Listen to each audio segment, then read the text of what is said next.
Olá, sejam muito bem-vindos a mais um episódio do podcast Educação na Mesa. No episódio de hoje a gente vai conversar sobre o tema da recomposição da aprendizagem. Meu nome é Eduardo Sisti e já já a gente volta a conversar.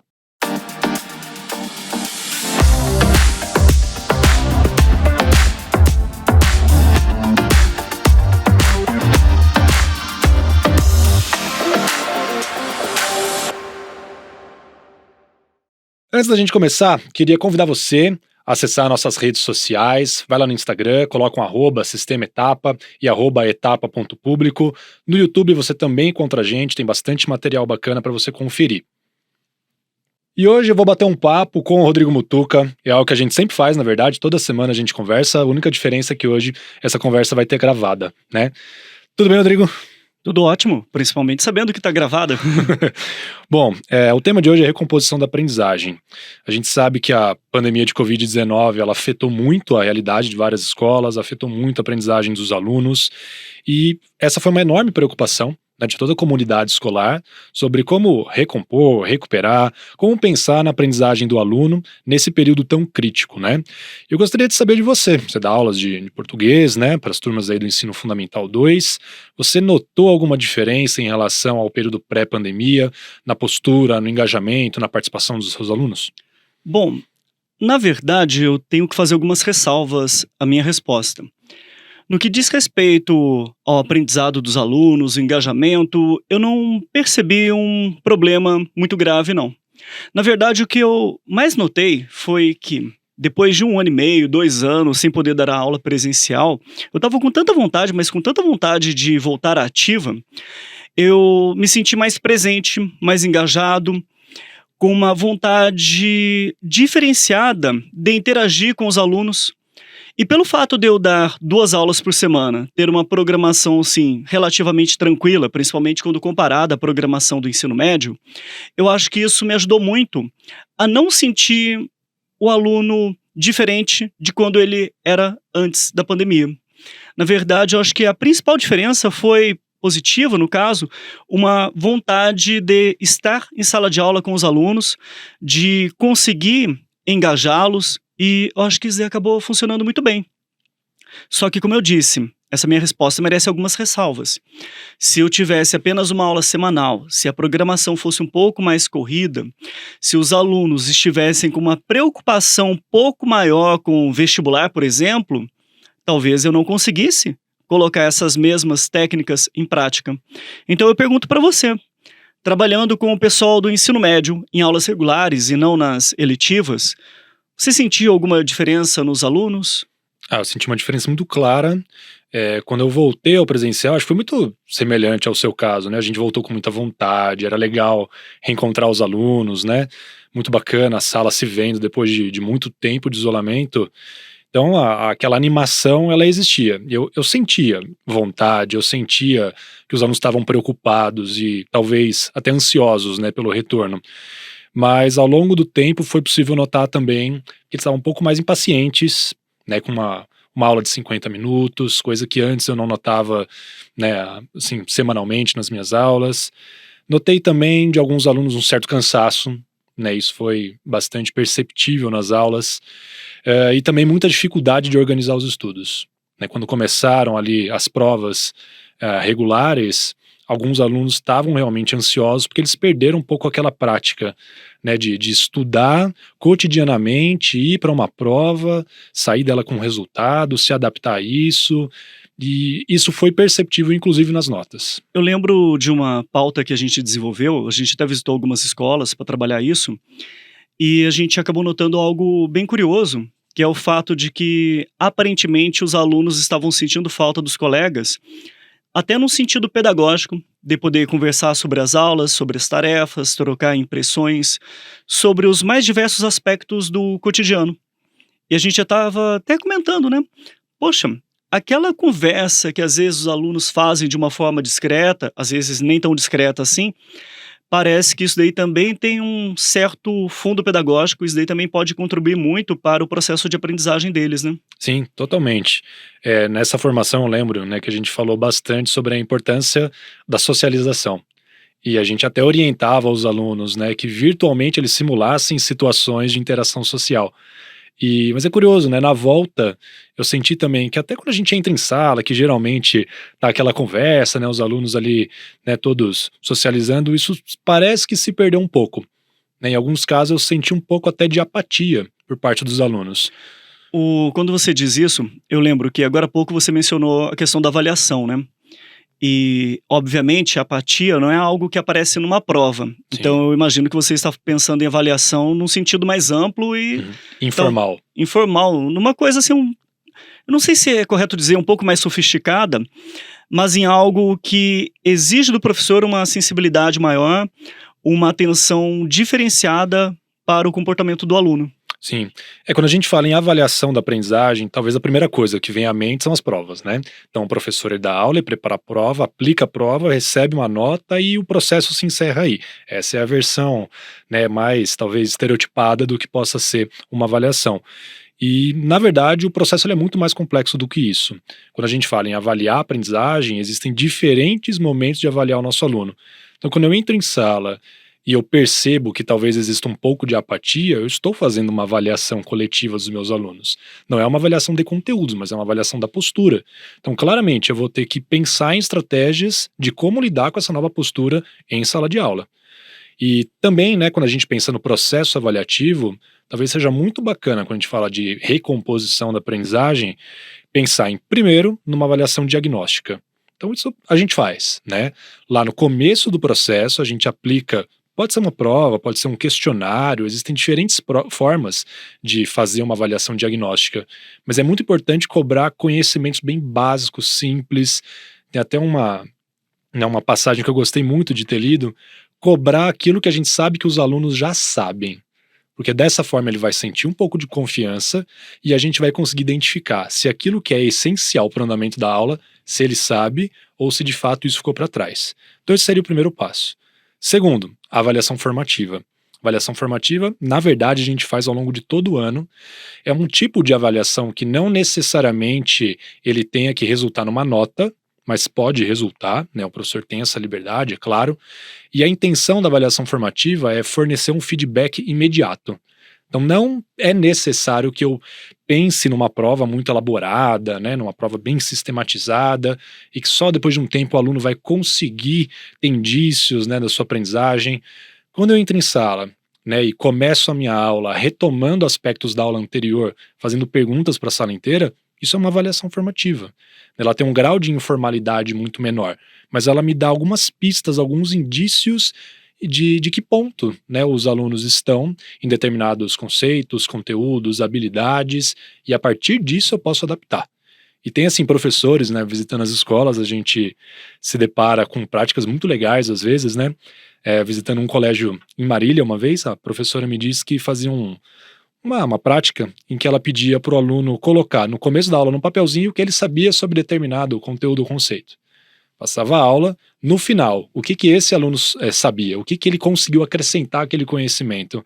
Então, só nessa atividade muito simples, ela já consegue saber, né, esse ganho, esse desenvolvimento por parte do aluno. Tem outros muito interessantes, né? Uma vez eu vi um vídeo de um professor que fazia uma espécie de joguinho. Ele fazia uma pergunta e o aluno que soubesse a resposta, ele levantava e respondia. Se a resposta não fosse muito boa, né, ou não estava ali tão adequada, ele pedia ajuda de um outro colega levantava e ajudava ele. Então a sala passava ali por um espírito de cooperação e o professor está sabendo exatamente quais são as respostas, qual o feedback dos alunos, né, e por mais que seja uma atividade coletiva, ele consegue ter algumas percepções individuais. Eu gostei de você ter mencionado esse tipo de avaliação. Eu também tive uma experiência recente com outro colégio, lá em Natal, e eu lembro que a professora comentou comigo uma atividade que eu achei muito bacana, em que os alunos, se eu não me engano, não sei se eram do 8º ou do 9º ano, eles desenvolveram um projeto, e quem foi assistir à apresentação do projeto eram justamente os alunos do ensino médio. E quando um aluno consegue perceber, poxa, esse garoto, essa garota é 2, 3 anos mais jovem do que eu, poxa, essa pessoa é esperta, causa uma admiração pedagógica muito forte e acaba ajudando muito a autoestima do aluno mais jovem, com base não em esquemas de autoajuda, vamos dizer assim, mas com base em algo sólido, o reconhecimento de uma conquista educacional bastante, vamos dizer assim, né, admirável, algo que faz com que o aluno perceba, poxa, investir nos estudos pode me trazer recompensas bem caras, recompensas bem preciosas para o meu desenvolvimento. E ele consegue perceber isso no outro aluno, né? Pois é. Que legal. Tem um outro colégio que você também conhece bem, lá em João Pessoa. Sabia. Que lembrei desse exemplo também. O mantenedor nos diz, né, com bastante felicidade, que tem um projeto em que ele coloca alguns alunos bolsistas para dar orientações aos demais alunos. Sim.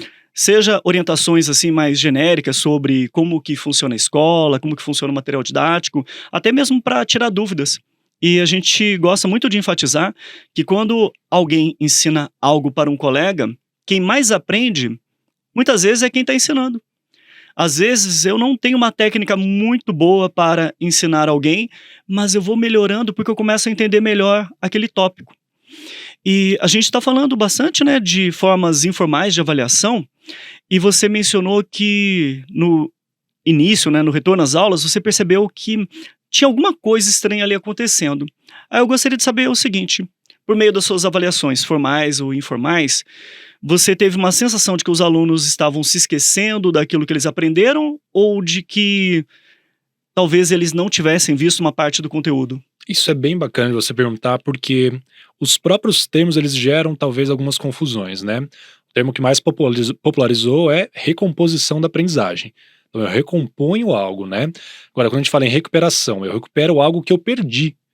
E também existe um outro termo que é reforço da aprendizagem. Então a gente precisa delimitar o que é cada um e saber identificar no nosso aluno qual é o caso de agir, né? Se ele tem que recuperar algo que já foi aprendido de repente no ensino fundamental e ele esqueceu no ensino médio, ou é um tipo de conhecimento em que ele não foi apresentado.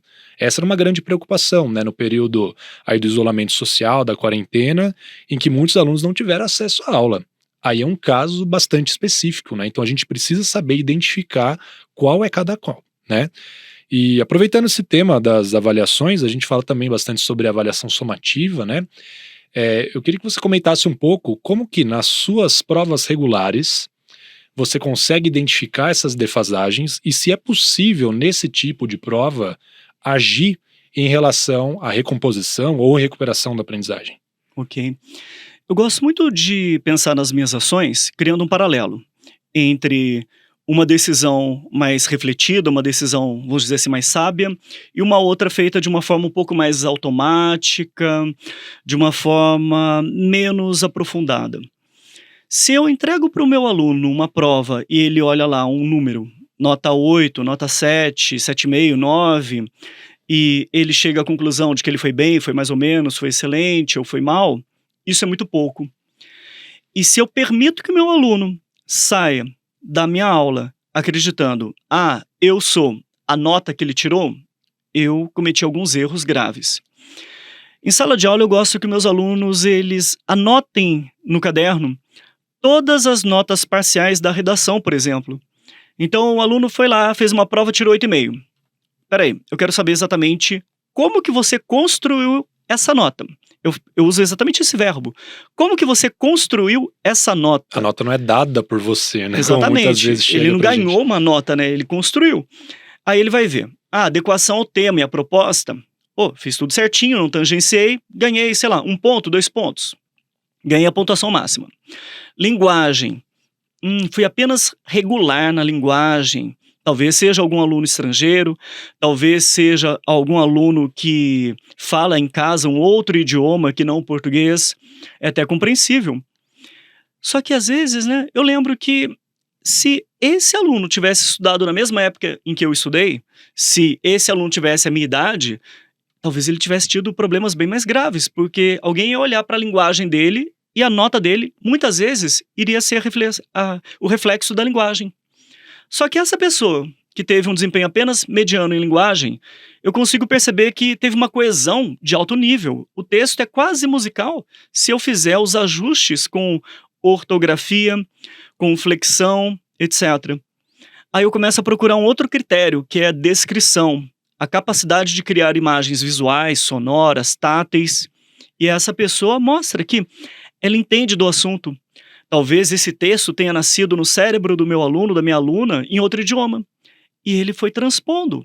Ela foi transpondo aquela história para o português.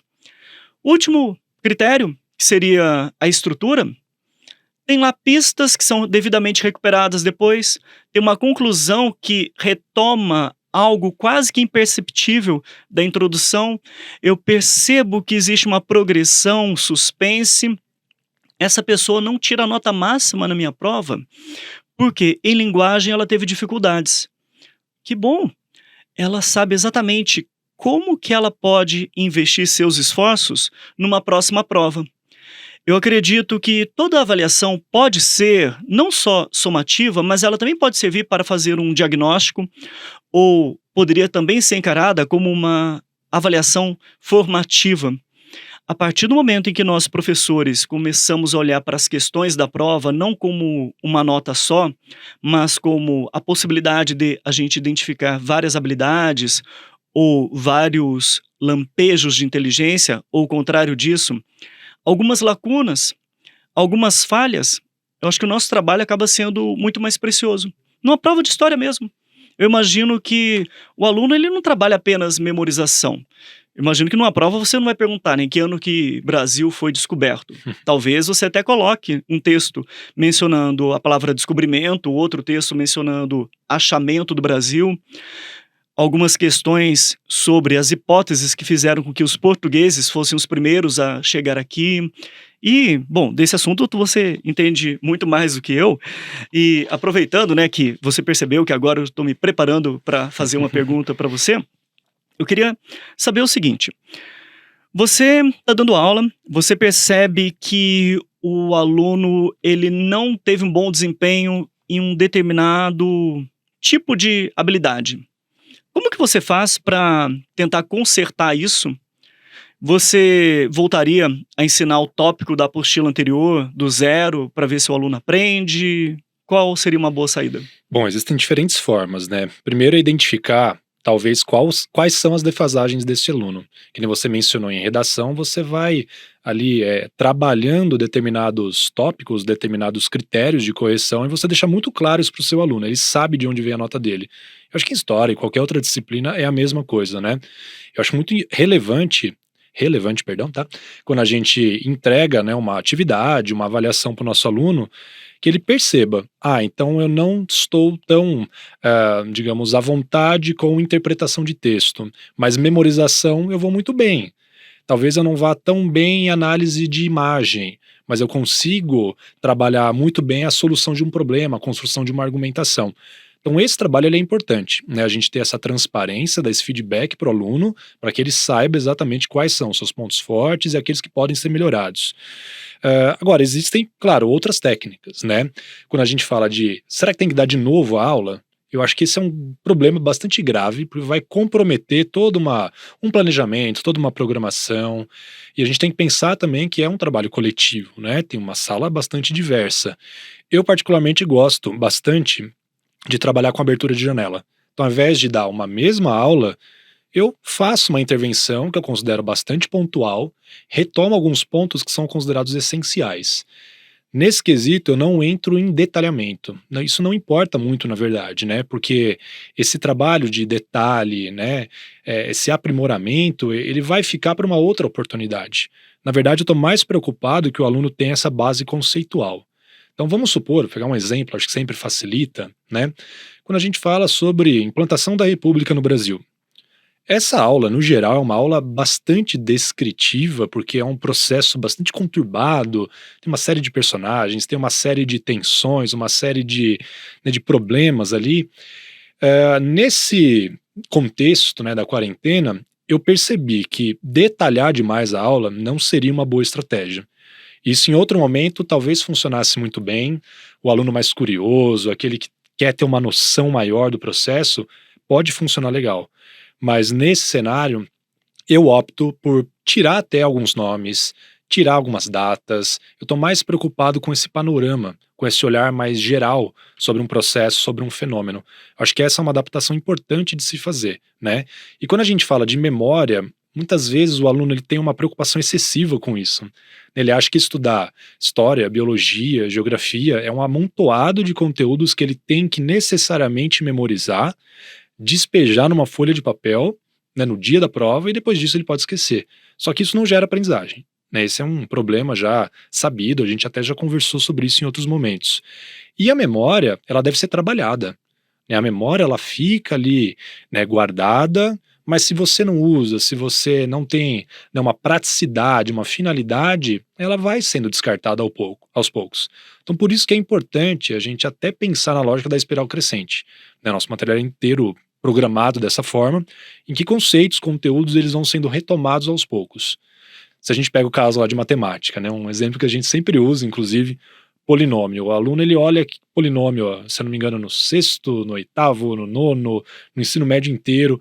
Então são várias oportunidades de voltar ao tema e colocar um pouco mais de dificuldade. No caso de história, muitas vezes o conteúdo não volta no ano seguinte, mas o conceito ele volta.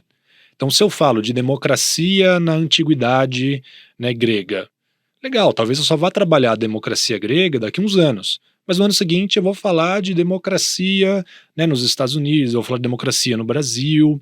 Então a gente sempre retoma esses conteúdos, a gente sempre retoma certas habilidades, né, analíticas, mais interpretativas do aluno, que a gente deve pensar que de fato é um processo, né? Não quer dizer que se ele não teve a construção dessa habilidade durante o período de isolamento social, que isso está perdido, né? Eu li até algumas coisas muito interessantes à época, dizendo que o alarmismo em relação à aprendizagem, né, ele pode ser um pouco exagerado, porque muitos acreditavam que, não tendo acesso às aulas, o aluno nunca mais iria aprender. Mas a gente deve tomar cuidado, porque mesmo na pandemia o aluno aprendeu, não aprendeu? Uhum. Ele aprendeu muito sobre saúde pública, sobre vacinação, sobre ciência, sobre divulgação de dados, sobre relações sociais. Então a gente deve tomar um certo cuidado, né?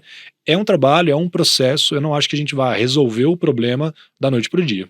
Você mencionou a espiral crescente, eu me lembrei de um exercício que aparece lá na apostila do sexto ano e que dialoga com uma inquietação. Não faz muito tempo eu estava conversando com uma professora e ela disse, não era professora de português, ela estava trabalhando algum texto em sala de aula e ela mencionava que o aluno não conseguia ler nem 3 parágrafos em sala de aula que ele já ficava cansado. Sim. Bom, acho que a grande questão é como que a gente trabalha a leitura em sala de aula.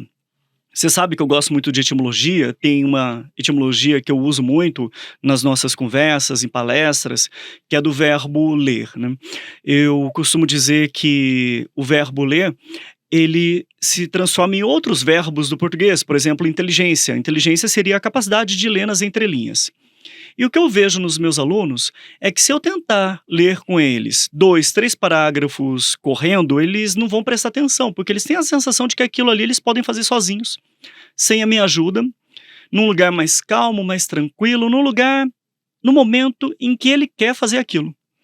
Agora, eu comentei, né, que tem um exercício lá na apostila do sexto ano que pega um poema, A Canção do Exílio, que começa assim: minha terra tem palmeiras onde canta o sabiá, as aves que aqui gorjeiam não gorjeiam como lá. O exercício pede para o aluno fazer uma metrificação. Aí o aluno vai metrificar e vai perceber que todo verso tem 7 sílabas métricas. E o exercício pede uma coisa que não é comum no Fundamental 2. Pede para que o aluno identifique onde estão as sílabas tônicas. E o que o aluno começa a perceber? Que aparentemente o poema inteiro vai ter sílaba tônica na 3ª e na 7ª sílaba. Poxa, que bom! Significa que esse poema tem um pé regular. É um poema que tem um ritmo bastante certeiro. Até que, de repente, ele começa a achar alguns versos estranhos, em que a sílaba tônica não aparece mais na posição 3. As aves que aqui gorjeiam, poxa, a tônica está no lugar errado.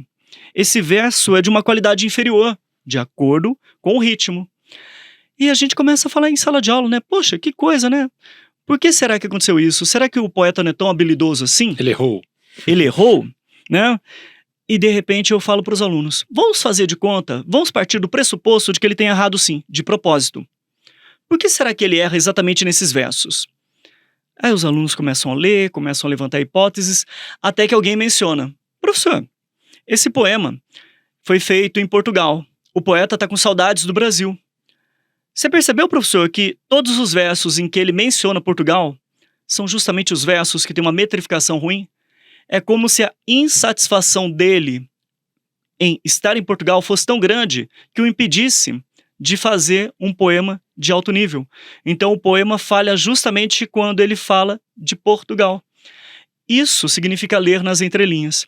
Tem uma outra brincadeira que eu faço quando a gente trabalha o Dom Casmurro, que é uma cena em que o Bentinho, ele está cumprimentando a esposa do amigo dele, Sancha, e ele toca as mãos dela, sente, nossa, que mão macia, que gostoso tocar a mão da minha amiga, da minha comadre. Aí de repente ele pensa, a Capitu é mais bonita do que ela, meu amigo é mais bonito que eu. Peraí, se eu tô achando gostoso segurar a mão da minha amiga, então Capitu deve estar me traindo. Por regra de 3, olha só que coisa curiosa, né? Eu seguro a mão da minha amiga, sinto prazer, minha conclusão, minha esposa tá me traindo, né? Então é um negócio bastante absurdo que vai nos mostrando um pouco das entrelinhas dessa personagem tão magnífica, que é o Bentinho, o Dom Casmurro, o Bento Santiago, que são 3 nomes que apontam para aparentemente a mesma pessoa, mas é a mesma pessoa em momentos bem diferentes da vida, com personalidades cada vez mais diferentes. Legal. Ou se você falar sobre essas adaptações, né, que a gente teve que fazer em sala de aula, talvez para cativar mais os alunos, e eu percebi que esse é um recurso que é necessário nesse momento. Então, quando eu percebi um pouco daquela apatia, daquele afastamento, né, em relação ao período pré-pandemia, eu também mudei um pouco até minha postura em sala de aula. Eu percebi que era muito importante eu fazer mais perguntas, interagir mais com os alunos. Então, é uma opção. Talvez eu vou oferecer um nível melhor de detalhamento, e foi um pouco difícil desapegar disso, né, porque nós já estamos habituados a um determinado modelo, nós já temos ali, né, nossas próprias referências na cabeça, nosso próprio planejamento, mas eu percebi que esse era um recurso que fazia, de fato, muita diferença. Então eu me recordo de uma aula sobre as grandes navegações, expansão marítimo comercial. Geralmente eu falava, né, que nessa época os marujos eles acreditavam que existiam feras marinhas, né, que a terra era plana, que navegando você cairia num precipício. Legal, isso ficava no discurso, porque minha preocupação maior era com outras informações, né, outros conceitos. Mas para essa aula eu percebi, eu acho que vai ser muito bacana eu analisar um mapa do século XV com esses meus alunos. Era um mapa que mostrava um dragão embaixo do plano terreno, então acreditava-se que embaixo do oceano haveria feras marinhas, e foi uma atividade tão bacana, né, eu consegui atrair a atenção do aluno. A partir disso a gente discutiu o conceito de ciência, a gente discutiu o conceito da indagação, da investigação, desse espírito aventureiro que talvez tenha inclusive levado à expansão marítima. Então parece algo muito simples, mas essa interação, essa conversa, o diálogo, ou até mesmo a aplicação de certos métodos, que a gente até conversou com métodos ativos, né, Uhum. de ensino-aprendizagem, eu acho que eles são boas opções, né, nesse período mais crítico. Recentemente eu estava trabalhando numa aula dos estudos narrativos, alguns mapas, e isso daí está dialogando fortemente com o que você acabou de me dizer. Tem lá um mapa fictício do romance O Nome da Rosa, do Humberto Eco, e tem alguns mapas que não são fictícios, né? Mapas que de fato foram criados em alguns momentos da história da humanidade. E uma das coisas que eu conversei com os alunos é de que modo os mapas eles representam o nosso olhar, a nossa crença ou aquilo que nós queremos acreditar que seja o mundo. Ao trabalhar essa aula, alguns alunos lembraram mesmo de alguns momentos em que, durante uma aula de história, eles estavam refletindo sobre esse assunto. E teve até alguém que comentou algo muito curioso. Poxa, mesmo, meu colega acabou de mencionar isso. Antes dele mencionar, é como se essa informação não existisse na minha cabeça. Foi só meu colega começar a mencionar que a informação começou a reaparecer. E eles até me perguntaram, né? Como que a gente faz para acumular conhecimentos? Que é uma metáfora bastante problemática, porque pressupõe que se eu aprendo algo, esse algo permanece em mim durante toda a vida. Para sempre, né? Para sempre. Se fosse verdade, eu poderia estudar errado na véspera da prova, que eu jamais iria me esquecer. Uhum. Eu supostamente aprendi. Na verdade, eu apenas memorizei.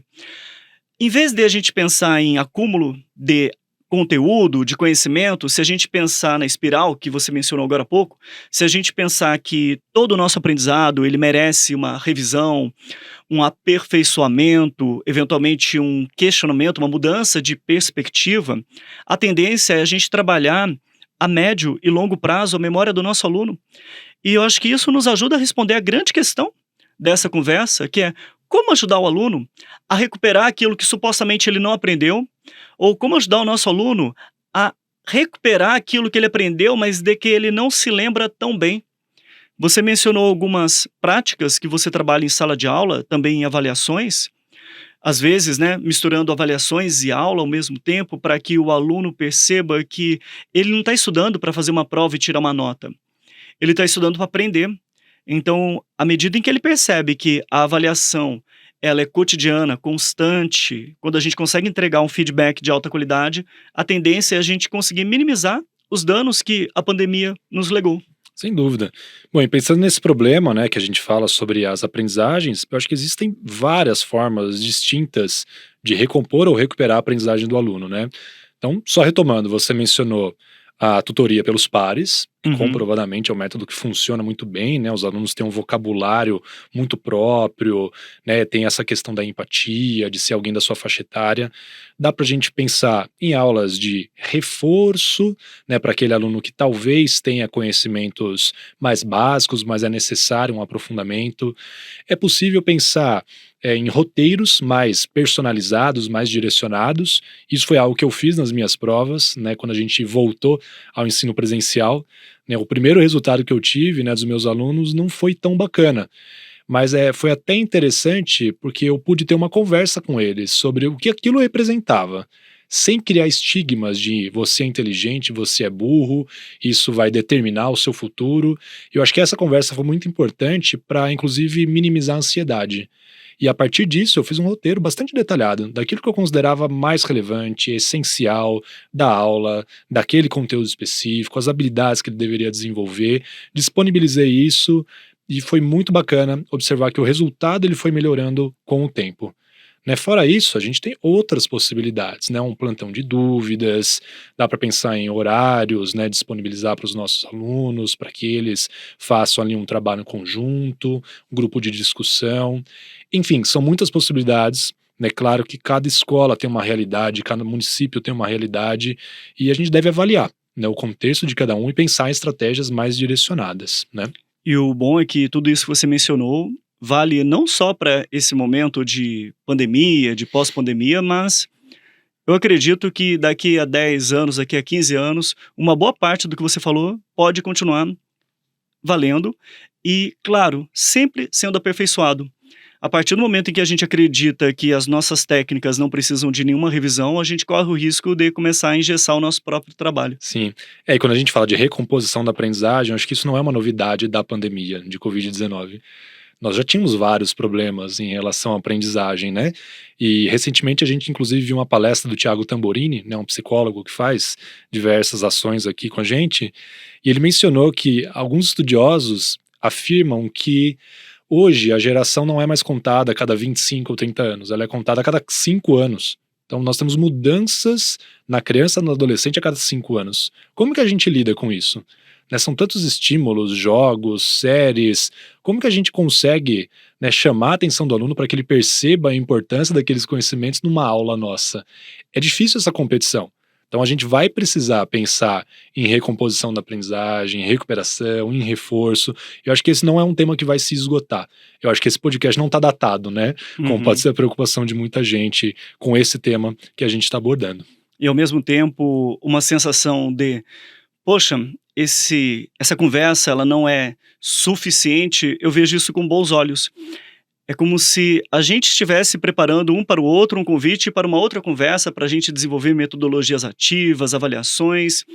Tem muitos temas que merecem a nossa atenção Sim. e a gente vai arrumar um tempinho para falar sobre eles. Tomara. Bom, tá chegando o nosso tempo. Rodrigo, queria agradecer a conversa. Muito obrigado. A gente continua conversando, né? Sempre. Tomara que tenha mais oportunidades. Muito obrigado. Bom, e para você que ouviu, assistiu aí o nosso podcast, queria retomar o convite para acessar nossas redes sociais, vai lá no Instagram, @sistemetapa, @etapa.público, no YouTube procura a gente também, né, curte o canal, siga, se inscreva, né, e tem muito material bacana para vocês aproveitarem por lá. Então, muito obrigado pela atenção, por ouvirem, e a gente se vê numa próxima.